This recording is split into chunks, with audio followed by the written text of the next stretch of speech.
లైఫ్లో గ్రాడ్యుయేషన్ తర్వాత ఏం చేయాలో అర్థం కాదు. అటువంటి సిచ్యువేషన్లో రోడ్డుపై ఇలా కూర్చోవడం ఎంతో బాధగా అనిపిస్తుంది. అయినా మిడిల్ క్లాస్లో పుట్టి ఆ కరిగిరాని చదువులు చదివి ఈ లైఫ్ మీద నమ్మకం లేక, సర్దామన్న ధైర్యం లేక, ఏదో సాధిస్తామని, ఏదో పీకుతామని హైదరాబాద్ వచ్చి ఏమీ పీకలేక ఇక్కడ బస్ స్టాండ్లో కూర్చొని మీతో మాట్లాడుతున్నా నేను ఒక నిరుద్యోగిగా చెప్తున్నాను. ఏది చేద్దామన్నా మనకు అడ్డంకులు సృష్టించే కొన్ని సంఘటనలు, ఫెయిల్యూర్స్, ఇవన్నీ తట్టుకొని లైఫ్లో ఎలా ముందుకు సాగాలో ఒక క్లారిటీ లేక, లైఫ్కి ఒక వ్యారంటీ లేక, జాబులు పడతాయో లేదో తెలియదు, జాబ్ చేసిన మనశ్శాంతి ఉంటుందో లేదో తెలియదు, ఒకవేళ జాబ్ చేసిన తర్వాత కూడా మనశ్శాంతి లేకపోతే ఎక్కడికి వెళ్ళాలో కూడా తెలియదు.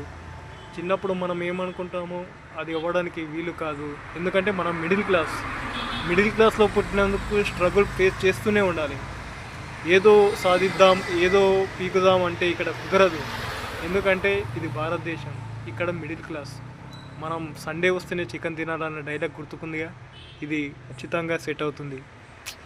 కానీ ఏదో చిన్న ఆశ, లైఫ్లో ఏదో ఒకటి దొరికితే దాని ఎమ్మటి వెళ్దామనేది కాకుండా మనసుకు నచ్చింది చేస్తే చాలనే సిచ్యువేషన్ వచ్చేసింది.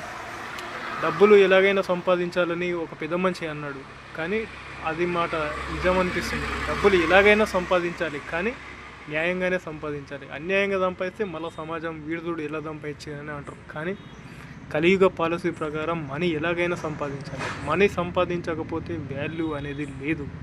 కానీ ఎలా సంపాదించాలి? గ్రాడ్యుయేషన్ వరకు జాబ్ ఉండదు. జాబ్ ఉన్నా రూమ్ రెంట్ ఖర్చులకే అయిపోతుంది. ఏది చేసినా, ఏది మిగిలినా, ఏది వచ్చినా అంతా తెల్లారేలోపే అయిపోతుంది. మంత్ ఎండ్కి అడుక్కోవాల్సిన పరిస్థితి వస్తుంది. జాబ్తో పాటు మనశ్శాంతి కూడా రావాలి. మనశ్శాంతి వస్తేనే బాగుంటుంది.